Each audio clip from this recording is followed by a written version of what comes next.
Avis vascular centre మన దేశంలోనే the best varicose vein hospital.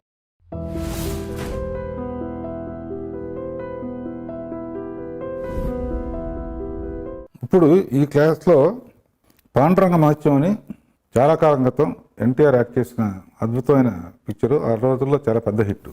Annamayya Ramadasu తీసిన తర్వాత స్వర్గీయ అక్కినేని నాగేశ్వరరావు, రాజేంద్రరావు మీరు ఈ 2 సినిమాలు తీశారు, పాండురంగ మహత్యం కూడా తీస్తే బాగుంటుందని అన్న తర్వాత ఆ సినిమా చూశాను.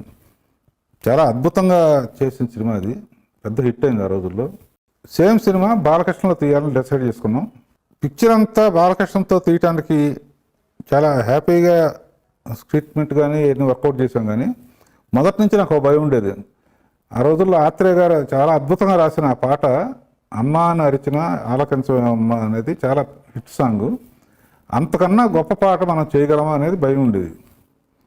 అయినా కూడా ఛాలెంజ్గా తీసుకుని అశోక్ తేజతో ముందు ఈ మాట చెప్పి, ఏమండి ఆత్రేయ గారు అల్టిమేట్గా రాశారు ఆ రోజుల్లో, అంతకన్నా బాగా వస్తేనే ఈ సిచ్యువేషన్ పెట్టుకుందాం అని చెప్పిన తర్వాత అశోక్ తేజ చాలా అద్భుతంగా చేశాడు. కీరవాణి దాన్ని మించిన ఛాలెంజ్తో ట్యూన్ చేశాడు. ఆ పాట పిక్చరైజేషన్కి తీసుకున్న జాగ్రత్తలు ఏంటి, అటువంటి సిచ్యువేషన్లో డైరెక్టర్గా ఏం జాగ్రత్తలు తీసుకున్నాం డిస్కస్ చేద్దాం. నాకు ఇంకో ఛాలెంజ్ ఏంటంటే, నా ఫేవరెట్ డైరెక్టర్ విశ్వనాథ్ గారు ఫాదర్ వేషం వేశారు. ఆయన ఉండగా టోటల్ సాంగ్లో ఫాదరు మదర్ అందరూ ఉంటారు. ఆయన ఉండగా ఆయన్ని మెప్పించే విధంగా తీయాలి అనే ఛాలెంజ్ ఒకటి ఉంది. ఎందుకంటే ఆయన సిచ్యువేషన్స్ కానీ అద్భుతమైన సీన్స్ తీసిన డైరెక్టరు.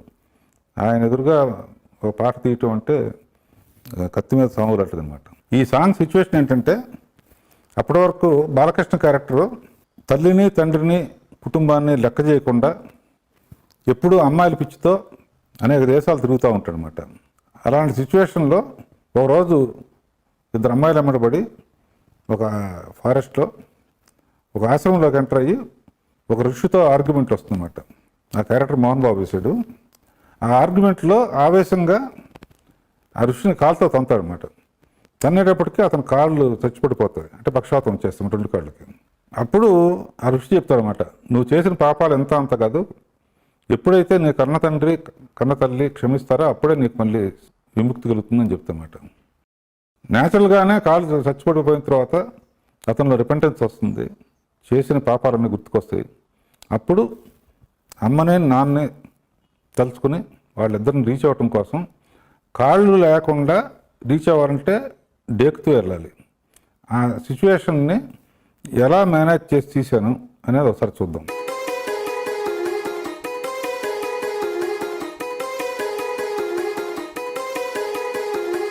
ఇలాంటి సాంగ్స్ తీసేటప్పుడు, ఎందుకంటే సిచ్యువేషన్ ప్రకారం అతను 2 కాళ్ళు చచ్చిపడిపోయినాయి. పక్షవాతం వచ్చిన చెయ్యి కానీ పక్షవాతం వచ్చిన కాలు కానీ ఎక్కువసేపు చూపిస్తే ఆడియన్స్ రిలీజ్ చేసుకోలేరు అనమాట. ఆల్రెడీ చెప్పాం కాబట్టి అదొకటే కాకుండా సెలక్షన్ ఆఫ్ లొకేషన్, అతనిలో మార్పు వచ్చింది చెప్తున్నాం, రిపెంట్ అవుతున్నాడని చెప్తున్నాం. యాక్చువల్గా కాళ్ళు పోవాలని శాపం పెట్టినప్పుడు అడవిలో దొరుకుతుంది. సాంగ్ స్టార్టింగ్ అడవిలోనే స్టార్ట్ చేయొచ్చు, కానీ అతనిలో రిపెంటెన్స్ వచ్చిందని ఆడియన్స్ కూడా నమ్మాలంటే బ్యాక్గ్రౌండ్ అంతా టెంపుల్స్ లాంటి బ్యాక్గ్రౌండ్ ఉండాలని చెప్పేసి, so selection of background main ఇంపార్టెంట్గా ఉండాలి ఇటువంటి సిచ్యువేషన్స్ అప్పుడు.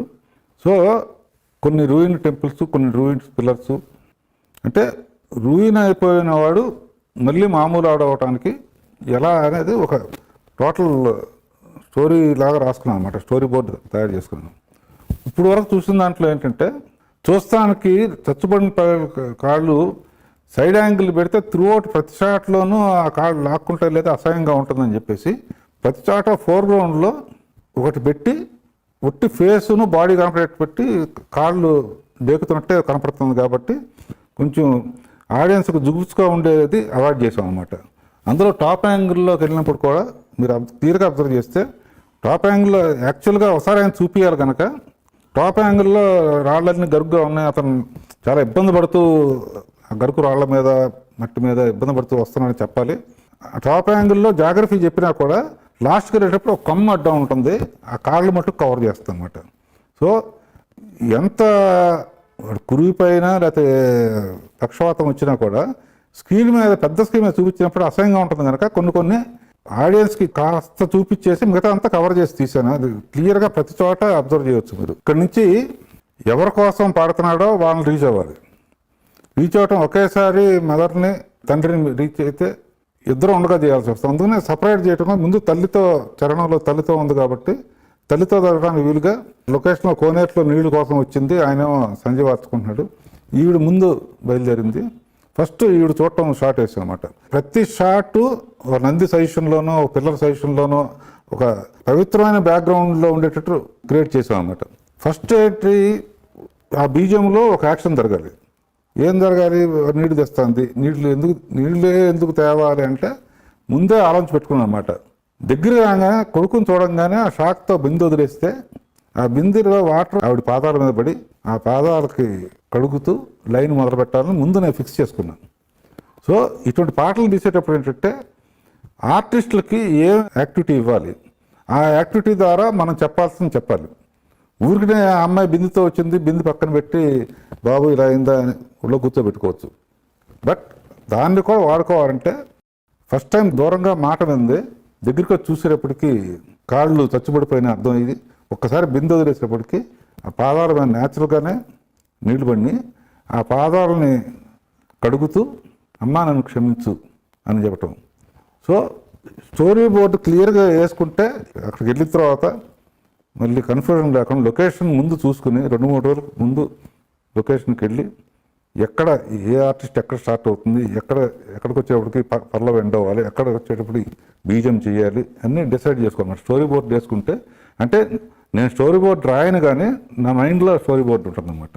అదే కాకుండా ఇటువంటి పాటలు తీసేటప్పుడు ఆర్టిస్టులు ఎప్పుడు నుంచోవాలి, ఎప్పుడు కూర్చోవాలి, ఎందుకంటే ఇతను లేవలేడు. సో వాళ్ళు కూర్చున్నట్టు చేయాలి. ఇవన్నీ కూడా ఏంటంటే ఆర్టిస్టులకి మామూలుగా అయితే ఇప్పుడు ఇలా చేయండి అమ్మని కావాలించుకోమని చెప్పు. ఇప్పుడు కాళ్ళు లేనివాడు ఏం చేయాలంటే మనం ముందు ఏం యాక్ట్ చేయాలో నేర్చుకోవాలన్నమాట. మనం ఎప్పుడు కాళ్ళు పట్టుకోవాలి, ఎప్పుడు ఆవిడ నేల మీద కూర్చోవాలి, ఎప్పుడు ఆవిడని ఎంప్రెస్ చేసుకోవాలి, ఇవన్నీ కూడా మనం కూడా ఏం చేయాలనేది చూపించడానికి రెడీగా ఉండాలన్నమాట. ఇప్పుడు తిరిగి చూస్తే ఫాదర్ వస్తున్నాడు. ఇప్పుడు ఫాదర్ దగ్గరికి మళ్ళీ ఆ బీజంలో యాక్టివిటీ ఉండాలి. అమ్మతో యాక్టివిటీ అయిన తర్వాత తిరిగి చూస్తే ఫాదర్ వస్తున్నాడు. నెక్స్ట్ ఫాదర్ దగ్గరకు వచ్చేటప్పుడు ఆ బీజంని ఎంగేజ్ చేయాలి. ఆ బీజంలో ఏం చేయాలి, ఒక్కసారి ఇద్దరు కలిసి ట్రై చేస్తారు. లేపడానికి ట్రై చేస్తే ఇంపాసిబుల్, మళ్ళీ కుప్పకు కూలిపోతాడు.